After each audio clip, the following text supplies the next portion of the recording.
Hello everyone, welcome to এডোসাল ভাব। তোমাদের সকলকে এডোসাল ভাবে স্বাগত। আজ আমরা অষ্টম শ্রেণীর ইতিহাসের ৩ নম্বর স্কুলটি করব। তাহলে চলো শুরু করা যাক। আচ্ছা, তোমাদের প্রথমে কি বলা আছে দেখো, সঠিক উত্তরটি বেছে নিয়ে লিখতে বলেছে। দেখো, প্রথম প্রশ্ন কি আছে, যে জাতীয় কংগ্রেসের প্রথম সভা বসেছিল কোথায়? বোম্বাইতে, গোয়ায়, না মাদ্রাজে? কোথায় বসেছিল? না বোম্বাইতে। নেক্সট প্রশ্ন কি বলেছে, দাদন বলতে বোঝায় অগ্রিম অর্থকে, বেগার শ্রমকে, না অপচয়কে? দাদন বলতে কি বোঝায়? না অগ্রিম অর্থকে। নেক্সট কি বলেছে দেখো, যে একজন নীল বিদ্রোহের নেতা হলেন কে? তিতুমির, দিগম্বর বিশ্বাস, না আব্দুল ওয়াহাব? একজন নীল বিদ্রোহের নেতা হলেন কে? দিগম্বর বিশ্বাস। নেক্সট প্রশ্ন কি বলেছে দেখো, ওয়াহাবি আন্দোলনের সূচনা হয় আরবে, ভারতে, না ইরানে? ওয়াহাবি আন্দোলনের সূচনা হয়েছে কোথায়? না আরবে। নেক্সট প্রশ্ন কি বলেছে দেখো, ব্রিটিশ শাসকেরা ছিল বিধির বিধান চরমপন্থীদের কাছে, ইংরেজদের কাছে, না নরমপন্থীদের কাছে? দেখো, এরকম বিধির বিধান ইংরেজদেরকে ভাবতো, কারা ভাবতো, কাদের মনোভাব ছিল? অবশ্যই নরমপন্থীদের, তাই তো? তাহলে সঠিক উত্তর হবে নরমপন্থীদের কাছে। নেক্সট প্রশ্ন কি বলেছে দেখো, অতি সংক্ষেপে নিচের প্রশ্নগুলো উত্তর দিতে বলেছে। দেখো, কে ইজারাদারি ব্যবস্থা চালু করেন? 1773 খ্রিস্টাব্দে ওয়ারেন হেস্টিংস ইজারাদারি ব্যবস্থা চালু করেন। নেক্সট প্রশ্ন কি বলেছে, রেলপথ বাড়ানো, রপ্তানির হার বাড়ানো ও কৃষিতে বাণিজ্যিকীকরণের প্রক্রিয়াকে একসঙ্গে কি বলে ব্যাখ্যা করা হতো? অর্থনীতির আধুনিকীকরণ নামে পরিচিত ছিল। নেক্সট প্রশ্ন কি বলেছে, কত খ্রিস্টাব্দে রেলপথ নির্মাণের প্রকল্প শুরু হয়? 1853 খ্রিস্টাব্দে রেলপথের নির্মাণের প্রকল্প শুরু হয়। কার আমলে? লর্ড ডালহৌসির আমলে। এটা মনে রাখবে কিন্তু। নেক্সট কি বলেছে দেখো, দেশের সম্পদ বিদেশে চালান হওয়াকে কি বলা হতো? সম্পদের বহির্নির্গমন বলা হতো। কি বলা হতো? সম্পদের বহির্নির্গমন বলা হতো। নেক্সট প্রশ্ন কি বলেছে, কে সতীদাহ প্রথা বন্ধ করার পক্ষে জোরালো আন্দোলন করে গড়ে তুলেছিল? রাজা রামমোহন রায় সতীদাহ প্রথা বন্ধ করার পক্ষে জোরালো আন্দোলন গড়ে তুলেছিল। নেক্সট প্রশ্ন কি বলেছে, লর্ড নর্থব্রুকের জারি করা নিয়ন্ত্রণ আইনের উদ্দেশ্য কি ছিল? নিয়ন্ত্রণ আইনের উদ্দেশ্য কি ছিল? না ব্রিটিশ সরকারের কাছে ভালো সেজে থাকা। বুঝতে পেরেছ? মানে ব্রিটিশ সরকারের কাছে সে যেন ভালো সেজে থাকে, লর্ড নর্থব্রুক। নেক্সট প্রশ্ন কি বলেছে দেখো, শূন্যস্থান পূরণ করতে নরমপন্থীদের আবেদন নিবেদনের পদ্ধতিকে ড্যাশ বলে ব্যঙ্গ করা হতো। এই শূন্যস্থানে কি বসবে? কি বসবে? না রাজনৈতিক ভিক্ষাবৃত্তি। নেক্সট কি বলেছে, আদর্শগতভাবে চরমপন্থীদের লক্ষ্য ছিল ড্যাশ অর্জন করা, স্বরাজ অর্জন করা। কি অর্জন করা? না স্বরাজ অর্জন করা। নেক্সট প্রশ্ন কি বলেছে দেখো, যে ড্যাশ খ্রিস্টাব্দে কিংসফোর্ডের ফিটন গাড়ি লক্ষ্য করে বোমা ছোড়েন ক্ষুদিরাম বসু আর প্রফুল্ল চাকি। কত খ্রিস্টাব্দে? না 1908 খ্রিস্টাব্দে 30শে এপ্রিল এই কিংসফোর্ডের ফিটন গাড়ি লক্ষ্য করে বোমা ছোড়েন ক্ষুদিরাম বসু আর প্রফুল্ল চাকি। যদিও কিংসফোর্ড মারা যায়নি, তার বদলে অন্য লোক মারা গেছিল। নেক্সট প্রশ্ন কি বলেছে দেখো, যে ড্যাশ বাংলা ভাগের পরিকল্পনা করেছিল। কে বাংলা ভাগের পরিকল্পনা করেছিল? না লর্ড কার্জন। আচ্ছা, নেক্সট কি বলেছে, দু এক কথায় উত্তর দিতে বলেছে। সূর্যাস্ত আইন কি? এটা তোমাদেরকে আগেও বলানো হয়েছে। দেখো, সূর্যাস্ত আইন ছিল 1793 সালে লর্ড কর্নওয়ালিস দ্বারা প্রবর্তিত একটা শর্ত। সূর্যাস্ত আইনের মধ্যে কি ছিল, যে জমির অধিকার জমিদারের দখলে থাকলেও আসলে সমস্ত জমির চূড়ান্ত মালিকানা ছিল কার? কোম্পানির হাতে। নির্দিষ্ট একটি তারিখে সূর্য ডোবার আগে ধার্য রাজস্ব কোম্পানিকে দিতে বাধ্য থাকতো জমিদারেরা। এই ব্যবস্থা সূর্যাস্ত আইন নামে পরিচিত ছিল। বুঝতে পেরেছ? আর ওই নির্দিষ্ট তারিখে সূর্য ডোবার আগে ধার্য রাজস্ব কর কোম্পানিকে যদি জমা না দিতে পারতো, জমিদারের সম্পত্তি বিক্রি করে রাজস্ব আদায়ের অধিকার ছিল কার? কোম্পানির। বুঝতে পেরেছ? আচ্ছা, নেক্সট কি বলেছে দেখো, ঊনবিংশ শতকের দ্বিতীয় ভাগে কোথায় কোথায় চা বাগিচা শিল্পের বিকাশ ঘটেছিল? ঊনবিংশ শতকের দ্বিতীয় ভাগে আসামে, বাংলায়, দক্ষিণ ভারত ও হিমাচল প্রদেশের পাহাড়ি অঞ্চলে চা বাগিচা শিল্প গড়ে উঠেছিল। নেক্সট প্রশ্ন কি বলেছে, শ্রীরামপুরের মিশনারি মার্সম্যান সম্পাদনায় বাংলা ভাষায় কোন কোন পত্রিকা প্রকাশিত হয়েছিল? দিগদর্শন আর সমাচার দর্পণ পত্রিকা প্রকাশিত হয়েছিল। ঠিক আছে? আচ্ছা, নেক্সট প্রশ্ন কি বলেছে দেখো, যে অর্থনৈতিক জাতীয়তাবাদ কি? অর্থনৈতিক জাতীয়তাবাদ কি? দেখো, অর্থনৈতিক জাতীয়তাবাদ হচ্ছে ব্রিটিশ ইস্ট ইন্ডিয়া কোম্পানির আমলে যে জাতীয়তাবাদী নেতাগণ ভারতীয় অর্থনৈতিক দুরবস্থার জন্য ব্রিটিশ সরকারকে দায়ী করে সমালোচনা করেছিল, তাদের এই বক্তব্য অর্থনৈতিক জাতীয়তাবাদ নামে পরিচিত। বুঝতে পেরেছ? আর এই ঔপনিবেশিক ভারতের অর্থনৈতিক দুরবস্থার জন্য নরমপন্থীরা ব্রিটিশ শাসনের কাছে সমালোচনা করেছিল। তারা বলেন ভারত ধীরে ধীরে ব্রিটেনের কৃষিজ কাঁচামাল যোগানের ভূমিতে পরিণত হয়েছে। ভারতের কৃষি নির্ভর অর্থনীতি শুধুমাত্র ব্রিটেনের আর্থিক স্বার্থ রক্ষার জন্যই ব্যবহার হচ্ছে। পরিণাম হিসাবে ভারতের কৃষি ও শিল্পের ধ্বংসসাধন হচ্ছে। প্রসঙ্গত, অর্থনৈতিক জাতীয়তাবাদের প্রবক্তা ছিলেন কে? দাদাভাই নওরোজি, মহাগোবিন্দ রানাডে আর রমেশ চন্দ্র দত্ত প্রমুখ এরা ছিল অর্থনৈতিক জাতীয়তাবাদের প্রবক্তা। বুঝতে পেরেছ? আচ্ছা, নেক্সট প্রশ্ন কি বলেছে দেখো, সভা সমিতির যুগে সভা সমিতিগুলোর কি কি উদ্যোগ ছিল? দেখো, 1857 খ্রিস্টাব্দে বিদ্রোহের পর 1885 খ্রিস্টাব্দে ভারতীয় জাতীয় কংগ্রেসের প্রতিষ্ঠার আগের পর্যন্ত সময়কালকে সাধারণভাবে সভা সমিতির যুগ নামে অভিহিত করা হতো। এই যুগে বিভিন্ন সভা সমিতিগুলো হলো, মানে তখনকার সময় কিছু কিছু সভা সমিতি গড়ে উঠেছিল। কি কি? যেমন হচ্ছে ইন্ডিয়ান লীগ আছে, ভারত সভা আছে, বা ইন্ডিয়ান অ্যাসোসিয়েশন। এই ইন্ডিয়ান অ্যাসোসিয়েশনটাই ভারত সভা নামে পরিচিত। হিন্দু মেলা, পুনার সার্বজনিক সভা, মাদ্রাজ মহাজন সভা প্রভৃতি। বুঝতে পেরেছ? এই সভাগুলির প্রধান প্রধান উদ্যোগগুলো কি কি ছিল? দেখো, দেশের জনগণকে বৃহত্তর রাজনৈতিক কর্মকাণ্ডে একজোট করা, সিভিল সার্ভিস আন্দোলন, অস্ত্র আইনের বিরোধিতা করা, দেশীয় ভাষায় সংবাদপত্র আইনের বিরোধিতা করা, ইলবার্ট বিলের বিরোধিতা করা। ঠিক আছে, এই জায়গাটা কম হবে। আচ্ছা, নেক্সট কি? সরকারি উচ্চ পদগুলিতে আরো বেশি সংখ্যক ভারতীয়দের নিয়োগ করা। ঠিক আছে। আচ্ছা, নেক্সট কি বলেছে দেখো, সংক্ষেপে নিচের প্রশ্নগুলো উত্তর দিতে বলেছে। দেখো, প্রথম প্রশ্ন কি আছে? ঔপনিবেশিক আমলে গ্রাম সমাজে মহাজনদের কি ভূমিকা ছিল তা আলোচনা করতে বলেছে। দেখো, মহাজন শব্দের অর্থ হলো মহৎ যে জন। ঠিক আছে, কিন্তু বাস্তবে মহাজন বলতে বোঝায় সুদখোর ব্যক্তি। সুদখোর ব্যক্তিকে মহাজন বোঝায়। মানে মহাজনের কথার অর্থ হলো মহৎ যে জন, কিন্তু বাস্তবে সত্যি সুদখোর ব্যক্তিকে বোঝায়। ব্রিটিশ আমলে নগদ ভূমি রাজস্ব আদায় শুরু হলে কৃষকেরা মহাজনদের থেকে টাকা ধার নিতে শুরু করত। এর ফলে মহাজন শ্রেণী তথা মহাজনী ব্যবস্থার উদ্ভব ঘটেছিল।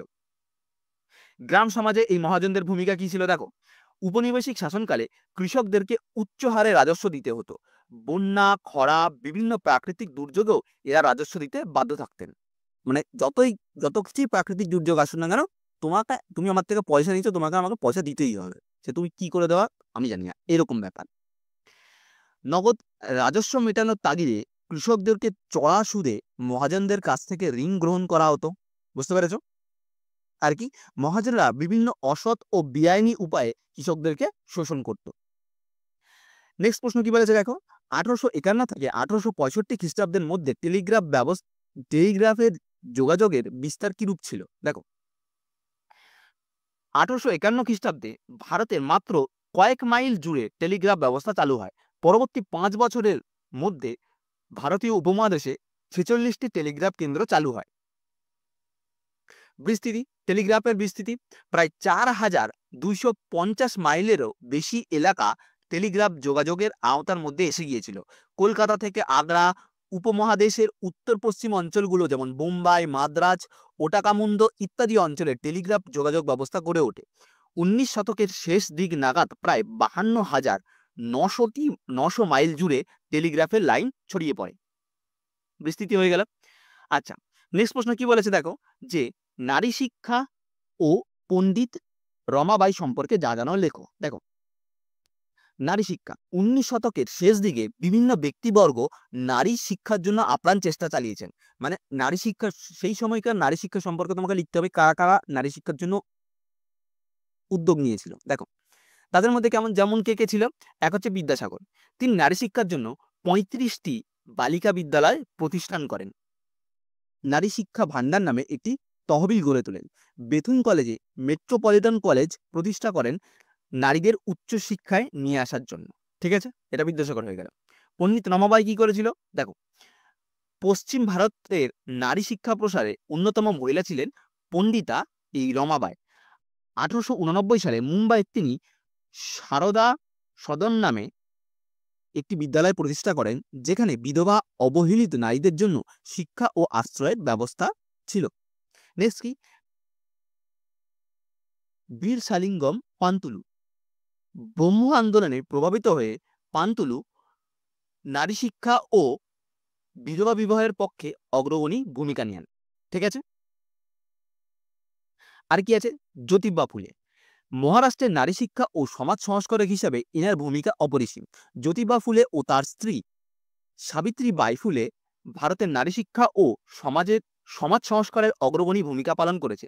1848 সালে তারা পুনের ভিদেওয়াদায় ভারতের প্রথম নারী বিদ্যালয় প্রতিষ্ঠা করেন, যা ভারতীয়দের দ্বারা প্রতিষ্ঠিত প্রথম নারী শিক্ষা প্রতিষ্ঠান হিসেবে বিবেচিত হয়েছে। ঠিক আছে, আর কি আছে, বেগম রোকেয়া, বাংলায় হচ্ছে বেগম রোকেয়া। বাংলায় নারী শিক্ষার সঙ্গে তিনি যুক্ত ছিলেন। বেগম রোকেয়া, যিনি বাঙালি মুসলিম নারী জাগরণের অগ্রদূত হিসেবে পরিচিত, 1911 সালে 15ই মার্চ কলকাতায় শাখাওয়াত মেমোরিয়াল গার্লস স্কুল প্রতিষ্ঠান করেন। এই বিদ্যালয়টি মুসলিম মেয়েদের জন্য প্রথম ইংরেজি মাধ্যমে স্কুলগুলোর মধ্যে একটি ছিল। ঠিক আছে, বুঝতে পেরেছ? আচ্ছা, এবার হচ্ছে পণ্ডিতা রামাবাই। প্রশ্নের মধ্যে ছিল একটা হচ্ছে নারী শিক্ষা হয়ে গেল, এবার পণ্ডিতা রামাবাই সম্পর্কে লিখতে বলেছে। দেখো তাহলে 19 শতকের নারী শিক্ষা প্রসারে বেশ কিছু নারীর উদ্যোগী হন, যেমন পশ্চিম ভারতে এইরকমই একজন ছিলেন কে না, পণ্ডিতা রমাবাই। পরিচয়, পণ্ডিতা রামাবাই ছিলেন এক ব্রাহ্মণ পরিবারের মেয়ে, কিন্তু তিনি এক শূদ্রকে বিয়ে করেছিলেন, এই জন্য তাকে সামাজিক বাধা পেতে হয়েছিল। কৃতিত্ব কি, পণ্ডিতা রমাবাই ছিলেন কঠিন মনের মহিলা। বিধবা অবস্থায় তিনি নিজের মেয়েকে সঙ্গে নিয়ে ইংল্যান্ড থেকে ডাক্তারি পাশ করেন। দেশে ফিরে এসে 1889 সালে মুম্বাইয়ে তিনি সারদা সদন নামে একটি বিদ্যালয় প্রতিষ্ঠা করেন, যেখানে বিধবা ও অবহেলিত নারীদের জন্য শিক্ষা ও আশ্রয়ের ব্যবস্থা ছিল। তার উদ্যোগে পশ্চিম ভারতে বিধবা মহিলাদের সপক্ষে আন্দোলন গড়ে ওঠে। ঠিক আছে, আচ্ছা, ফরাজি আন্দোলন সম্পর্কে যা জানো লেখো। দেখো, ফরাজি শব্দের অর্থ হলো কি, ইসলামের নির্দিষ্ট বাধ্যতামূলক কর্তব্য বা ইসলাম ধর্মে আদর্শে বিশ্বাসী, ফরাজি শব্দের অর্থ। এবার এটা সম্পর্কে অর্থাৎ টিকা, ফরাজি আন্দোলন সম্পর্কে টিকা। উৎপত্তি, হাজি শরিয়ত উল্লাহ 1830 খ্রিস্টাব্দে ফরাজি আন্দোলনের সূচনা করেন। আদর্শ কি ছিল, ভারতকে দারুল হার্ব থেকে দারুল ইসলামে পরিণত করা কথা বলেন। মুসলমানদের ধর্মীয় দিক থেকে শুদ্ধ হওয়ার আহ্বান জানান। নামাজ, রোজা, হজ, জাকাত ইত্যাদি ফরজ ইবাদতের উপর গুরুত্ব দেন। জমিদার ও নীলকর সাহেবদের অত্যাচারের বিরুদ্ধে দাঁড়ানোর কথা বলেন। ঠিক আছে, এটা হয়ে গেল ফরাজি আন্দোলনের আদর্শ। এবার নেতৃত্ব, কে কে নেতৃত্ব দিয়েছিল, হাজি শরিয়ত উল্লাহের মৃত্যুর পর তার পুত্র দুদু মিয়া এবং পরে নোয়া মিয়া এই আন্দোলনের নেতৃত্ব দেন। ঠিক আছে, আচ্ছা, বিস্তৃতি, এই আন্দোলনের বিস্তৃতি কি, ফরিদপুর অঞ্চল থেকে আন্দোলনের সূচনা হয়, তারপরে কি হয়েছে ঢাকা, খুলনা, ময়মনসিংহ সহ বিভিন্ন অঞ্চলে ছড়িয়ে পড়ে। বৈশিষ্ট্য এই আন্দোলনের, শুরুতে এটি ছিল একটি ধর্মীয় আন্দোলন, পরে এটি রাজনৈতিক রূপ নেয়।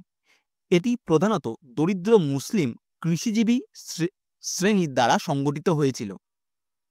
অবসান, 1862 সালে দুদু মিয়ার মৃত্যুর পর ও পরে নোয়া মিয়ার নেতৃত্বে আন্দোলন দুর্বল হয়ে পড়ে এবং ধীরে ধীরে শেষ হয়ে যায়। বুঝতে পেরেছ?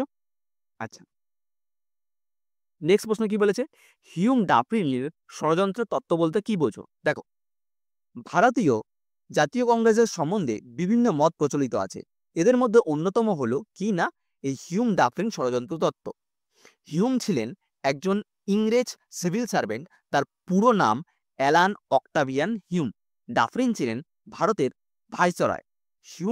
হিউমের জীবনীকার উইলিয়াম ওয়েডারবার্ন জানান, হিউম ও বড়লাট ডাফরিনের যৌথ উদ্যোগে জাতীয় কংগ্রেসের সৃষ্টি হয়েছে।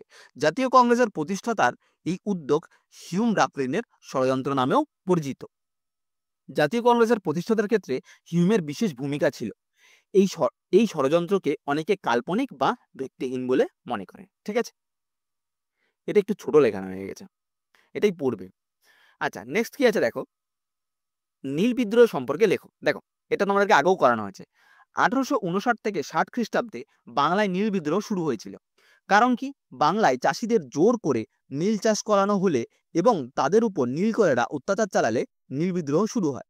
নেতাকে নীল বিদ্রোহের, দেখো নীল বিদ্রোহের মধ্যে উল্লেখযোগ্য নেতা ছিল কি, বিষ্ণুচরণ বিশ্বাস, এই যে দিগম্বর বিশ্বাস শর্ট প্রশ্নের মধ্যে পড়েছি, মহেশ বন্দ্যোপাধ্যায়, রফিক মন্ডল, কাদের মোল্লা, শ্রী গোপাল পাল চৌধুরী প্রমুখ হলো সমর্থন। কে সমর্থন করেছে? নীল বিদ্রোহের পক্ষে সমর্থন জানিয়ে হিন্দু প্যাট্রিয়ট ও সোমপ্রকাশ পত্রিকা লেখা প্রকাশিত হয়। দীনবন্ধু মিত্র তার নীল দর্পণ নাটকে নীলকরদের অত্যাচারের কথা তুলে ধরেছিলেন। অবসান কি করে হয়েছিল? নীলকরদের ওপর ব্রিটিশ প্রশাসনের চাপ বাড়লে এই বিদ্রোহের অবসান ঘটে। নেক্সট প্রশ্ন কি বলেছে দেখো, যে নিচের প্রশ্নগুলো উত্তর দিতে বলেছে। দেখো কি আছে, 1853 খ্রিস্টাব্দে ভারতের রেলপথ নির্মাণের ফলাফল আলোচনা করতে বলেছে। দেখো, ব্রিটিশ সরকার কর্তৃক, এটা রেল হবে, ওকে, রেল ও রেলপথ স্থাপনের ভারতবাসীর আর্থিক সামাজিক জীবনযাত্রাকে গভীরভাবে প্রভাবিত করেছিল। এর ফলে বদলে গিয়েছিল উপনিবেশিক ভারতের অর্থনৈতিক চেহারা। এই রেলপথ নির্মাণের দুটি দিক ছিল, একটা সুফল ছিল আবার একটা কুফল ছিল। দেখো, সুফল আর কুফলগুলো নিয়ে আলোচনা করা হলো। সুফল কি? উন্নত যোগাযোগ ব্যবস্থা। রেলপথ স্থাপনের ফলে যোগাযোগ ব্যবস্থার উন্নতি ঘটে, অতি দ্রুত নিরাপদে মাল পরিবহন, যাত্রী চলাচল সম্ভব হয়। প্রত্যন্ত অঞ্চলগুলিতে দুর্ভিক্ষ ও খরার সময় দ্রুত ত্রাণ সামগ্রী সরবরাহ করা সম্ভব হয়। দ্রুত শিল্পের বিকাশ। এদেশে দ্রুত শিল্পায়নে রেলের ভূমিকা ছিল অসাধারণ, তাই বলা হয়ে থাকে রেলের প্রবর্তনে ভারতের আধুনিক শিল্প বিকাশের পথ সুগম হয়। দ্রব্যমূল্যের সাম্য। রেলপথ একদিকে বিভিন্ন অঞ্চলের দূরত্ব কমিয়ে এনে পরিবহন খরচ কমায়, অন্যদিকে বিভিন্ন অঞ্চলের জিনিসপত্রের দামের তফাৎ দূর করে, ফলে দ্রব্যের মূল্য বৃদ্ধির ক্ষেত্রে সামান্য আসে। বুঝতে পেরেছ? আচ্ছা, বাণিজ্যের উন্নতি কি আছে? বাণিজ্যের ক্ষেত্রে অভ্যন্তরীণ ও আন্তর্জাতিক উভয় বাণিজ্যের ক্ষেত্রেই প্রসার হয়েছিল। নেক্সট কি আছে? ঐক্য স্থাপন। দেশের বিভিন্ন অংশের মানুষের মধ্যে যোগাযোগ ও ঐক্য স্থাপনের ক্ষেত্রে সহায়ক হয়েছিল। ঠিক আছে? আচ্ছা, এখানে দায়ীটা হবে না। আর কুফলগুলো কি কি আছে দেখো, গ্রামীণ অর্থনীতির দুরবস্থা। রেলপথের পুঁজি বিনিয়োগ করে ব্রিটিশ শিল্পপতিরা ভারতের অর্থনৈতিক শোষণ চালান, ফলে ভারতীয় গ্রামীণ অর্থনীতি রক্ত শূন্য হয়ে পড়ে। অন্যান্য পরিবহন ব্যবস্থায় আর্থিক ক্ষতি। রেলপথের উপরে গুরুত্ব আরোপিত হওয়ায় জলপথে পরিবহন আর সড়ক পথের ব্যবস্থা ক্ষতিগ্রস্ত হয়, মানে সবাই ট্রেনে করেই যাতায়াত শুরু করে দিয়েছে, সড়ক পথে আর জলপথে যাতায়াত করতে না তখন। দেশীয় পণ্য ও কুটির শিল্পের ক্ষতিসাধন। রেল ব্যবস্থার সুযোগ নিয়ে ব্রিটেনে উৎপাদিত পণ্য সামগ্রী ভারতের অভ্যন্তরীণ বাজারে ছেয়ে যায়, ফলে দেশীয় শিল্পজাত পণ্যের বাজারে চরম ক্ষতিগ্রস্ত হয়, কুটির শিল্প নাবিশ্বাস হয়ে ওঠে। ঠিক আছে? আর খাদ্যশস্যের অভাব। দেখো, রেলপথের অন্যতম কুফল ছিল কি না, ভারত থেকে চাল, গম সহ বিভিন্ন নিত্য প্রয়োজনীয় খাদ্যশস্য ইংল্যান্ডে রপ্তানি, যার ফলে দেশীয় প্রয়োজনে খাদ্যশস্যের অভাব দেখা যায়। এটা অভাব দেখা যায়। ওকে, আচ্ছা, ঈশ্বরচন্দ্র বিদ্যাসাগরের শিক্ষা ও সমাজ সংস্কার এবং নারী শিক্ষায় তার কি অবদান ছিল আলোচনা করতে বলেছে। দেখো, ঈশ্বরচন্দ্র বিদ্যাসাগরের শিক্ষা আর সমাজ সংস্কার। প্রথমে, ঊনবিংশ শতকে ভারতের কুসংস্কার সমাজ ব্যবস্থার বিরুদ্ধে কিছু কিছু মনীষীগণ আন্দোলন করেছিলেন। তাদের মধ্যে অন্যতম হচ্ছে কে? ঈশ্বরচন্দ্র বিদ্যাসাগর। তার কিছু শিক্ষা ও সমাজ সংস্কারমূলক কাজ হচ্ছে কি? বিধবা পুনর্বিবাহ আইন চালু। বিদ্যাসাগরের প্রচেষ্টায় 1856 সালে হিন্দু বিধবা পুনর্বিবাহ আইন পাশ হয়। এর ফলে বিধবাদের পুনরায় বিবাহ করার সামাজিক ও আইনগত অধিকার প্রতিষ্ঠিত হয়। দ্বিতীয় কি? বাল্য বিবাহ বিরোধী আন্দোলন। বিদ্যাসাগর সমাজে বাল্যবিবাহ রোধে সচেতনতা তৈরি করেন। তিনি কন্যাদের প্রাপ্তবয়স্ক হওয়ার আগে বিয়ে দেওয়া বিরোধিতা করেন, সমাজে এর কুপ্রভাব ব্যাখ্যা করেন। নেক্সট কি? বহু বিবাহ বিরোধী আন্দোলন। তিনি হিন্দু সমাজে প্রচলিত বহু বিবাহ প্রথার বিরুদ্ধে অবস্থান নেন। এখানে অবস্থান নেন কিংবা ব্যবস্থা নিতে পারো। ঠিক আছে, ব্যবস্থা নেন এটাও লিখতে পারো, অবস্থান নেন কিংবা ব্যবস্থা নেন। একাধিক স্ত্রী গ্রহণের কুপ্রভাব নিয়ে জনমত গড়ে তোলেন এবং সমাজের সংস্কারের দাবি তোলেন। ঠিক আছে? বাংলা ভাষা ও শিক্ষা ব্যবস্থার উন্নয়ন। বিদ্যাসাগর বাংলায় গদ্য ভাষার রূপকার ছিলেন। ঠিক আছে? তিনি ছিলেন বাংলা ভাষার গদ্যের রূপকার, অর্থাৎ বাংলা ভাষার তিনি জনক ছিলেন। তার জন্যই আমরা বাংলা ভাষা ভালো করে পড়তে পারছি। তিনি বর্ণপরিচয় সহ অন্যান্য শিক্ষামূলক গ্রন্থ রচনা করেন, শিক্ষা ব্যবস্থাকে যুগোপযোগী এবং গণমুখী করে তোলেন। নারী শিক্ষায় বিদ্যাসাগরের ভূমিকা ছিল কিনা অসামান্য। দেখো, বালিকা বিদ্যালয়ের প্রতিষ্ঠান। বিদ্যাসাগর বর্ধমান, হুগলি, মেদিনীপুর, নদিয়া ইত্যাদি জেলায় মোট 35টি বালিকা বিদ্যালয় স্থাপন করেছিলেন। নারী শিক্ষার প্রচার। বিদ্যাসাগর নিজের চেনা জানা লোকেদের মধ্যে এবং লেখালেখির দ্বারা নারী শিক্ষার সপক্ষে প্রচার চালান। নারী শিক্ষার ভান্ডার তহবিল গঠন। বিদ্যাসাগর যেসব বিদ্যালয়গুলো গড়ে তুলেছিলেন সেগুলি ব্যয়ভার বহনের জন্য নারী শিক্ষা ভান্ডার নামে একটা তহবিল গঠন করেছিলেন। কলেজ প্রতিষ্ঠান। নারীদের উচ্চশিক্ষায় আলোয় নিয়ে আসার জন্য তিনি কলেজ প্রতিষ্ঠান করেন, যেমন কি বেথুন কলেজ, মেট্রোপলিটন কলেজ। এখন এটা বিদ্যাসাগর কলেজ নামে পরিচিত, মেট্রোপলিটন কলেজটা। শিক্ষা সংগঠনের প্রতিষ্ঠাতা। স্ত্রী শিক্ষার যথাযথ প্রসারের উদ্দেশ্যে বিদ্যাসাগর মেদিনীপুর, হুগলি, বর্ধমান সহ বিভিন্ন জেলায় বিদ্যায়নী সম্মেলনী নামে একটি সংগঠন গড়ে তোলেন। ঠিক আছে? আচ্ছা, নেক্সট প্রশ্ন কি বলেছে দেখো, যে বাংলায় বঙ্গভঙ্গ বিরোধী আন্দোলন সম্পর্কে সংক্ষেপে আলোচনা করতে বলেছে। দেখো কি আছে, কার্জনের বঙ্গভঙ্গের সিদ্ধান্তের বিরুদ্ধে বয়কট, স্বদেশী আর জাতীয় শিক্ষা আন্দোলন, এই 3 ধারায় বঙ্গভঙ্গ বিরোধী আন্দোলন গড়ে ওঠে। প্রথমে কি স্বদেশী আন্দোলন। দেখো, স্বদেশী আন্দোলনের মধ্যে কি আছে, দেশীয় শিল্প আছে। স্বদেশিকতায় ভাবধারায় উদ্বুদ্ধ হয়ে স্বদেশী শিল্পপতিরা কাপড় কল, ব্যাংক, গেঞ্জি, মোজা, বিভিন্ন প্রসাধনী দ্রব্যের কারখানা ইত্যাদি প্রতিষ্ঠা করেন। আচার্য প্রফুল্লচন্দ্র রায় বেঙ্গল কেমিক্যাল প্রতিষ্ঠা করেছিল। জামশেদজি টাটা কি প্রতিষ্ঠা করেছিল, tata iron and steel company এটা প্রতিষ্ঠা করেছিল। বয়কট আন্দোলনের সূচনা কি হয়েছিল, দেখো কৃষ্ণকুমার মিত্রের সম্পাদনায় প্রকাশিত সঞ্জীবনী পত্রিকাতে সর্বপ্রথম বয়কট সিদ্ধান্ত ঘোষিত হয়। কলকাতার টাউন হলে এক বয়কট সভার আয়োজনের মাধ্যমে এবং পিকেটিং কর্মসূচির পালনের দ্বারা বয়কট আন্দোলনের সূচনা ঘটে। কর্মসূচি কি ছিল, বাঙালি ছাত্র ও শিক্ষক স্কুল কলেজ ইংরেজি ভাষায় শিক্ষা গ্রহণ ইংরেজি ভাষায় যত শিক্ষা আছে, মানে ভাষার যত চর্চা আছে সব বর্জন করে দেবো আমরা।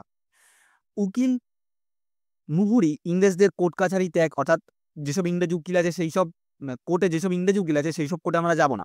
এমনকি ধোপা, নাপিত, রাঁধুনি, সমাজ ব্যবস্থা সকল স্তরের কর্মীরা তাদের ইংরেজ মালিকদের সঙ্গ ত্যাগ করে। সেই সঙ্গে বিদেশি দ্রব্যের দোকানের সামনে লাগাতার পিকেটিং চলতে থাকে। জাতীয় শিক্ষা আন্দোলনের মধ্যে কি আছে, দেখো জাতীয় শিক্ষা আন্দোলনের পটভূমি। Carlyle circular, Lyon circular, Pedlar circular ইত্যাদি আইন ছাত্র সমাজ ও শিক্ষাক্ষেত্রে ব্যাপক নাড়া দেয়। উদ্দেশ্য কি ছিল এই জাতীয় শিক্ষা আন্দোলনের? জাতীয় শিক্ষা আন্দোলনের মূল লক্ষ্য ছিল বিদেশি শিক্ষা বর্জন করে ছাত্রদের দেশীয় শিক্ষা প্রদানের মাধ্যমে জাতীয়তাবাদী আদর্শে উদ্বুদ্ধ করা। প্রসার কি, এই জাতীয় শিক্ষা আন্দোলনের প্রসার অর্থাৎ কদ্দূরব্দি বিস্তার পেয়েছিল, পূর্ববঙ্গের রংপুরে কালীপ্রসন্ন দাশগুপ্ত ও ব্রজসুন্দর রায়ের নেতৃত্বে প্রথম জাতীয় বিদ্যালয়টি স্থাপিত হয়। নভেম্বর মাসে কলকাতায় শচীন্দ্র বসুর সম্পাদনায় প্রতিষ্ঠিত অ্যান্টি সার্কুলার সোসাইটি সত্যেন্দ্রনাথ ঠাকুরের সভাপতিত্বে কলকাতায় এক সভায় 92 জন সদস্যের নিয়ে জাতীয় শিক্ষা পরিষদ গঠিত হয়। অরবিন্দ ঘোষকে অধ্যক্ষ করে একটি জাতীয় মহাবিদ্যালয় প্রতিষ্ঠা হয়। ঠিক আছে? আচ্ছা, আর ত্রুটি বা সীমাবদ্ধতা কি না, প্রয়োজনের তুলনায় স্বদেশী দ্রব্যের যোগান কম থাকায়, স্বদেশী শিক্ষা প্রতিষ্ঠানের সংখ্যা কম হওয়ায় শ্রমিক, কৃষক সহ সাধারণ মানুষের সংখ্যাগরিষ্ঠ অংশ দূরে সরতে থাকে, অর্থাৎ অল্প পরিমাণে রয়েছে স্বদেশী আন্দোলনের মধ্যে, সেই জন্য এটা আস্তে আস্তে কমতে থাকে। অন্যদিকে ধর্মীয় প্রতীক ব্যবহৃত হওয়ায় বঙ্গভঙ্গ বিরোধী আন্দোলন ও স্বদেশী আন্দোলনের প্রকৃত গণ আন্দোলন হিসেবে গড়ে উঠতে ব্যর্থ হয়েছিল। বুঝতে পেরেছ? আচ্ছা, তাহলে তোমাদের আজকে এই পর্যন্তই, আবার দেখা হবে নেক্সট ভিডিওতে।